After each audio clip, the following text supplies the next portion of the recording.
जीत गए हैं, ये गैर सरकारी गैर हतमी नतीजा है। और मेरे साथ इस वक्त जो है वो फवाद चौधरी साहब जो है वो मौजूद है, पाकिस्तान तहरीक इंसाफ के रहनुमा।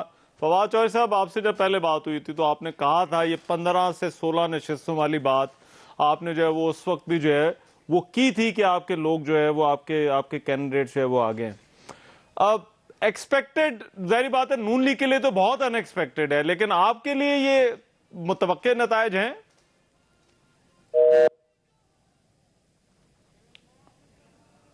जी फवाद चौधरी साहब। अच्छा, हम कोशिश करेंगे कि दोबारा से जो है वो उनको साथ पे लें और जो है वो उनसे पूछें कि पाकिस्तान तहरीक इंसाफ जो है वो इन नताइज को जो है वो किस तरह से जो है वो देख रही है।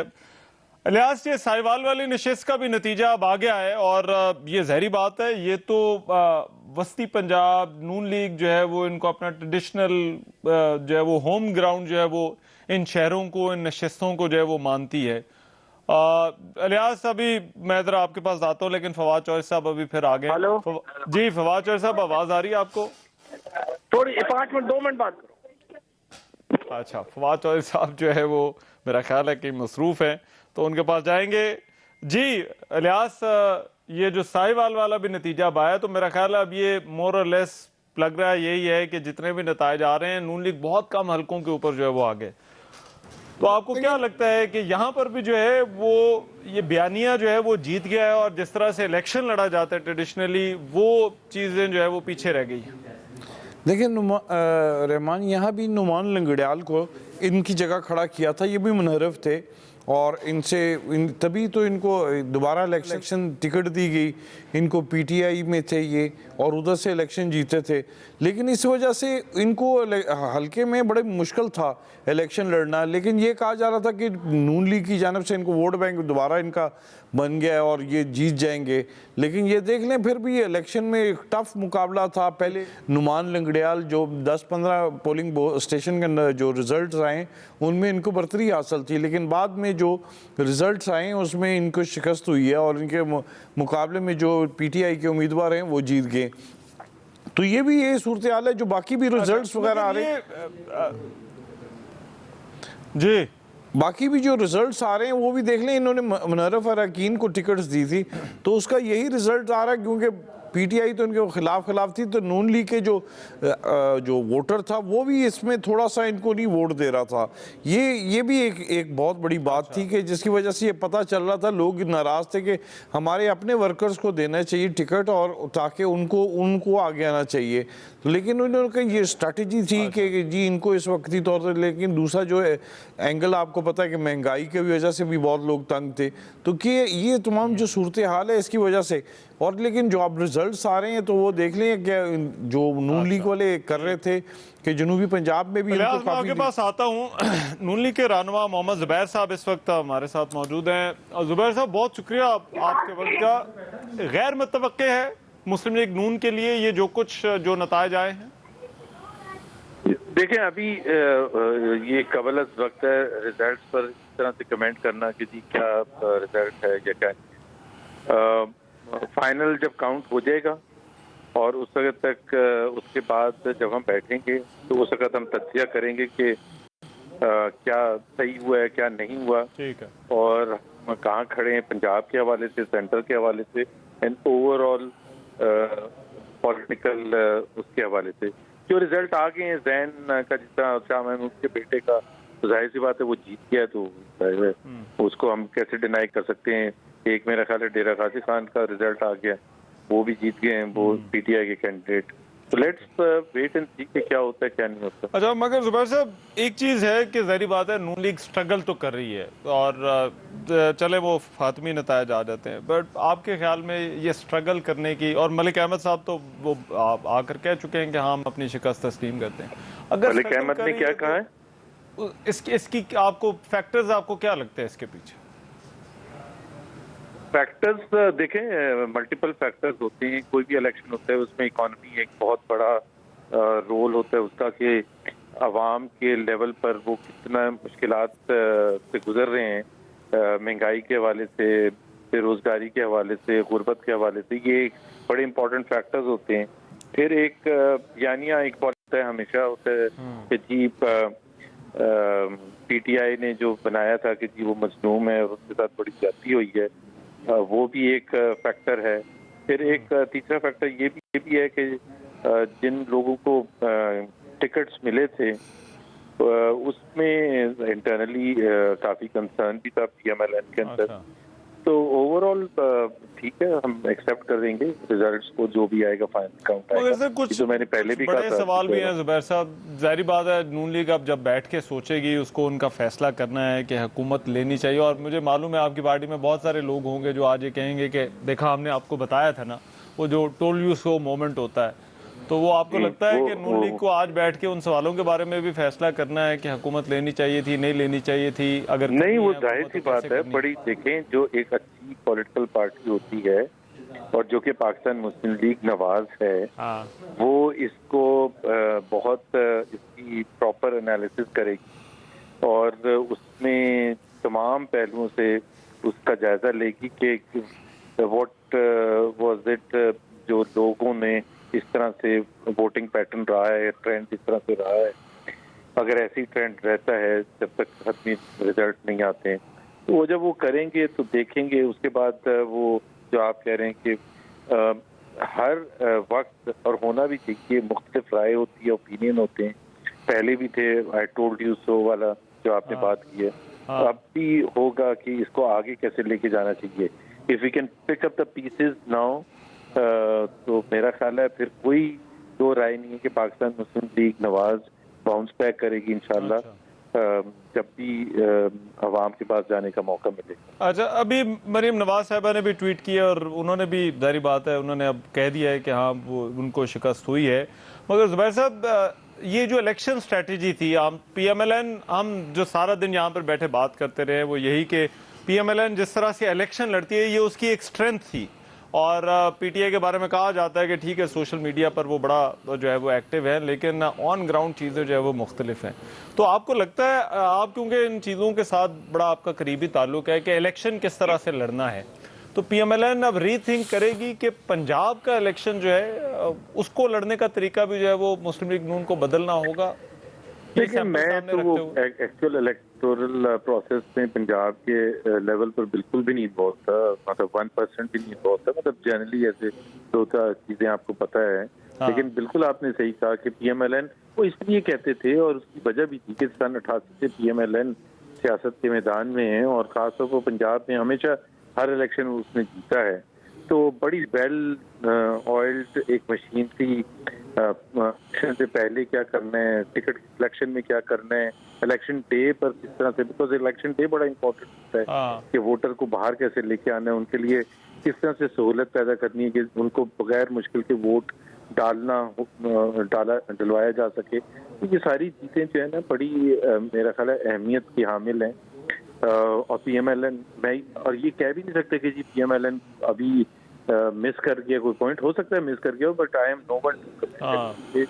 बहुत बेहतरीन लोग हैं, एक्सपर्ट्स भी हैं जो समझते हैं इलेक्टोरल प्रोसेस को पंजाब के हवाले से खास तौर पर, तो वो उनको ज्यादा सही पता होगा कि अगर हमने इलेक्टोरल डे पर कोई ऐसा चीज मिस आउट की है या क्या। मगर जुबैर साहब, अभी सब मुस्लिम लीग नून के रहनुमा यही बात कर रहे हैं, सख्त फैसले जो लिए, हो सकता है उनकी एक कीमत है जो हम चुका रहे हैं। तो आपको लगता है हुकूमत लेके गलती तो नहीं की मुस्लिम लीग नून ने? आई मीन उस पर तो मेरा ख्याल है ये हमारा इंटरनल डिबेट है कि हम क्या करना चाहिए था, लेकिन जाहिर है हमें पता था कि अगर हम हुकूमत में आएंगे हमें आईएमएफ के पास भी जाना पड़ेगा और उसमें कोई आपको इकोनॉमिस्ट होने की जरूरत नहीं है। स्टेट बैंक के रिजर्व्स अगर कोई भी देखता 10.8 बिलियन डॉलर थे और आपको ये प्लस और माइनस करते कि आपने पेमेंट्स कितनी करनी है और आपके पास इनफ्लोज कितने आएंगे, तो आपको साफ पता चल जाता कि सिवाय इसके आईएमएफ के पास जाने के आपके पास कोई ऑप्शन नहीं है। और आईएमएफ के पास अगर आप जाएंगे तो जाहिर है वो मुश्किल तरीन कंडीशन भी इम्प्लीमेंट आएंगे और वो जो कंडीशंस आप के लिए इम्प्लीमेंट करवाएंगे तो वो पॉपुलिस्ट तो नहीं होते हैं, वो तो अनपॉपुलर फैसले होते हैं। लेकिन सही हुकूमत वो होती है जो अनपॉपुलर फैसले करने के लिए तैयार होती है। हमारे लिए जो मुश्किल हुई और जो चीज बैकफायर की है कि हमारे पास वो टाइम ही नहीं था कि हम मुश्किल फैसले करें और फिर इंतजार करें इलेक्टोरल प्रोसेस का जो 5 साल के बाद आना था। हमें तो 2 महीने के अंदर अंदर 1 महीने के अंदर अंदर मुश्किल फैसले करके पंजाब में इलेक्टोरल प्रोसेस में जाना पड़ता है। तो जाहिर है वो जब इलेक्टोरल प्रोसेस में आप जाएंगे पंजाब के और मुश्किल फैसले आपने किए होंगे तो फिर इतना आसान तो नहीं है कि वोटर्स को देखिए वो हाइंडसाइट में तो सारे ही बड़े जो है वो अक्लमंद होते हैं, लेकिन आपको लगता है कि उस वक्त जो फैसला किया वो उन हालात के मुताबिक वो ठीक फैसला था हुकूमत में आने का?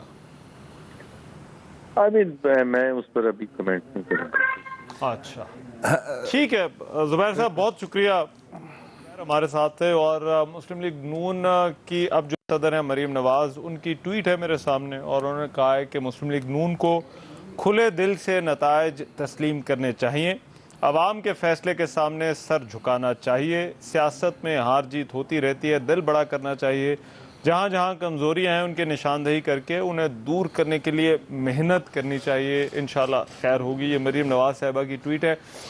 इलियास, मेरा ख्याल है अब ये सिर्फ एक फॉर्मेलिटी, जिस तरह से आमिर इलियास राना साहब कह रहे थे कि एक फॉर्मेलिटी जो है वो बाकी है। बाकी मेरा ख्याल है अभी इस इलेक्शन का पता चल गया है कि ये नतीजा जो है वो क्या है।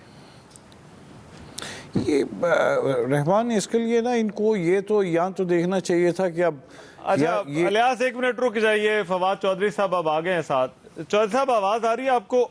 जी आ गई। अच्छा सब सवाल अगर अब आपसे कर लेता हूँ, मुझे पता है आप मसरूफ होंगे, लेकिन ये 15-16 नशिस्तों वाली बात जो है वो आपने पहले जब हमसे बात कर रहे थे उस वक्त जो है वो की थी, नून लीग के लिए तो गैर मुतवक्के है, क्योंकि सारी बात है वो समझ रहे थे कि ये इलेक्शन जो है वो बस अब उनके लिए वॉक ओवर है, आगे चलेंगे। लेकिन पीटीआई के लिए भी ये गैर मुतवक्के है, ये आपको पता था कि ये होने वाला है? देखिए ये सिर्फ उन लोगों के लिए गैर मुतवक्को है जो कि सिर्फ स्टूडियो से नहीं निकलते, जो ड्राइंग रूमों में बैठ के रात को तस्वीरें देते हैं और जिनकी टोटल जो डेप्थ है पॉलिटिक्स को समझने की, वो व्हाट्सएप ग्रुप का मेंबर होना है। इसके अलावा अंधे को भी नजर आ रहा था कि अगर बड़ी कोई आंसर ना हो तो ये एमएलए आउट हो जाएगी। ये कि जो इस वक्त के हालात हैं उसमें जो इमरान खान और पीटीआई का जो बयानिया है वो इतना बड़ा हो चुका है कि वो सबको जो है वो ले जाएगा। और ये जो इत्तेफाक से जो आज हुआ ये है कि जो स्ट्रेटजी हमने बनाई थी कि हमने किसी सूरत जो है वो पोलिंग स्टेशन के ऊपर लॉ एंड ऑर्डर खराब नहीं होने देना, हमने इसको बड़ा किया। अच्छा जी चौधरी साहब आवाज आ रही है आपकी? आपकी ऑडियो जो है वो मेरा ख्याल है चली गई है। अभी फवाद चौधरी साहब को जरा दोबारा लेते हैं। इलियास आप बात कर रहे थे।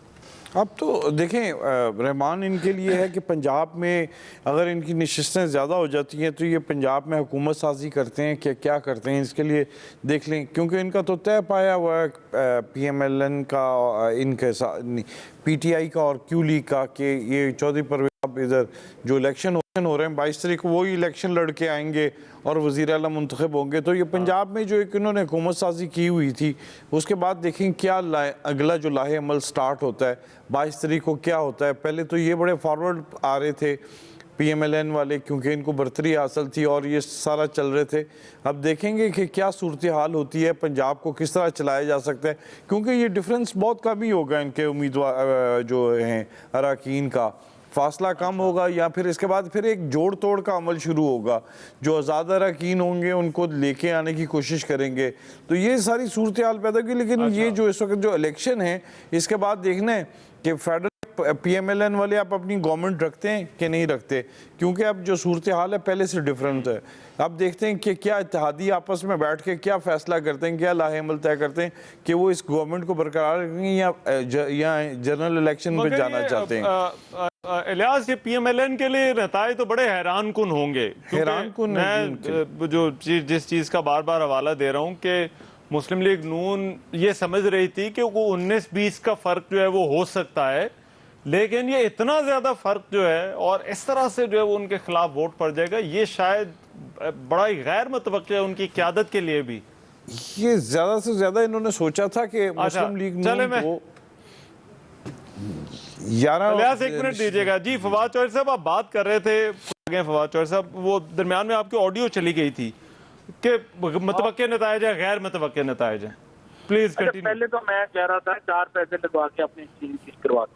अच्छा, दूसरी बात यह है कि ये जो नताइज है वो कोई गैर मुतवक्को नहीं। हर आदमी सीरियस पॉलिटिक्स को देखता है, हल्कों को पूछता है, और जो देख रहा था जलसे इमरान खान के और जो देख रहा था जोश जज्बा, वो सारा आपके सामने है। उसमें कोई दो राय नहीं है। जिस किस्म का मामला जो है वो हुआ है, जिस किस्म की हमने देखी है चीजें, वो सामने सामने था। हाँ, सिर्फ ये है कि हमारी ख्याल था 16 होगी, हम 17 सीटें, एक सीट जो है वो हमारी तवक्को से जो है ज्यादा, बल्कि अब तो यूं लग रहा है कि शायद 18वीं सीट भी बिल्कुल नजदीक जो है, बहुत ही क्लोज मुकाबला है।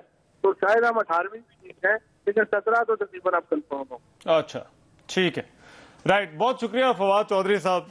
और कल पाकिस्तान तहरीक इंसाफ ने 3 बजे कोर कमेटी का इजलास जो है वो बुला लिया है और ये फैसले करने लगता ये है कि अब ये जो नताइज हमारे सामने आए हैं, अब इससे आगे बात करने की जरूरत है कि अब जो मुस्लिम लीग नून ने फैसले करने हैं वो क्या फैसले कर सकते हैं, और जो पीटीआई ने फैसले करने हैं वो क्या कर सकते हैं। मैं आमिर इलियास राणा साहब, आपकी और शकील अंजुम की इस पर जो है वो अब टेक चाहता हूँ।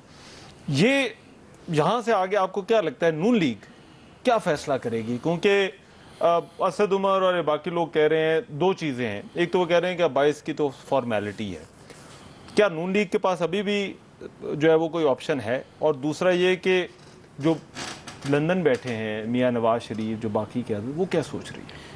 देखिए, मरियम नवाज का ट्वीट आ गया और उससे पहले मलिक अहमद खान ने शिकस्त तस्लीम कर ली। जब हम ट्रांसमिशन पिछले में ब्रेक ली थी हमने, तो मैंने कहा था कि 2 काम होने चाहिए। एक, PMLN को अपनी शिकस्त तस्लीम करनी चाहिए, वो हो गया, ठीक है। नंबर 2, इलेक्शन कमीशन से PTI को माजरत करनी चाहिए, ठीक है। क्योंकि जितनी इल्ज़ामबाजी हुई वो इलेक्शन कमीशन पे हुई।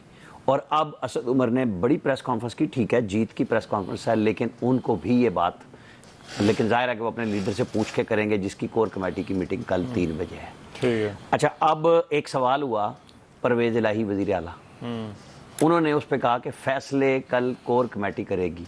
वज़ीर आला का इलेक्शन हमजा शहबाज रिज़ाइन कर दें या ना करें, इलेक्शन 22 को इसलिए होना है कि सुप्रीम कोर्ट ने एक डेट दे दी है कि वहां जाके, क्योंकि ये अब एक अबूरी वज़ीर आला का टाइम था ना कि जी आपको एक दफ़ा मुंतखब करना है, चाहे वो रन ऑफ इलेक्शन की सूरत हो या अब जैसे PTI और काफ लीग की मेजॉरिटी 186 प्लस बन रही है तो वो वज़ीर आला बना लें। अब असल इशू है कि क्या इमरान खान साहब वो डिमांड रखने जा रहे हैं कि जनरल इलेक्शन कराए जाएं? क्या परवेज़ इलाही उस जनरल इलेक्शन की डिमांड में, क्योंकि PMLN के साथ जब बात चौधरी परवेज़ इलाही की हुई थी तो उस वक्त स्टार्ट में PMLN कह रही थी ज़्यादा से ज़्यादा 3 महीने, और फिर इन्होंने कहा नहीं 6 से 7 महीने होने चाहिए। और PTI की तरफ से PTI वो कहा गया था कि आप पूरे टाइम के होंगे, लेकिन PTI का बयानिया जैसे जैसे पॉपुलर हुआ है, इमरान खान का मुतालबा तो वही था ना जो अब असद उमर ने भी कही कि इलेक्शन कराएं। ये क्वेश्चन आएगा सिर्फ कि वो कल PTI की कोर कमेटी उस पर क्या फैसला करती है। योर टेक ब्रीफली, मैं एक ब्रेक पे जाना है। तो बड़ी वाज़ेह हो गई है रहमान के इस वक्त जो है जो 20 सीटों का इंतखाब था आज जितनी, उसमें PTI को बरतरी हासिल है और PTI की तरफ से पंजाब के वजीर आला के कैंडिडेट भी डिक्लेयर हैं, चौधरी परवेज़ इलाही। अब फैसला ये होना है कि मुस्लिम लीग नून क्या करती है, कि मरकज में आया वो हुकूमत रखती है या वो मरकज से शहबाज शरीफ साहब रिजाइन करते हैं और कोई इलेक्शन की डेट अनाउंस कर देते हैं, कोई भी डेट जो कि इमरान खान साहब का मुतालबा है। और कल कोर कमेटी में शायद फिर ये इमरान खान साहब दोबारा मुतालबा करें कि आम इंतखाबात कराए जाएं और कहीं वो फिर दोबारा करने की कॉल ना दे दें, तो ये भी इम्कान है कि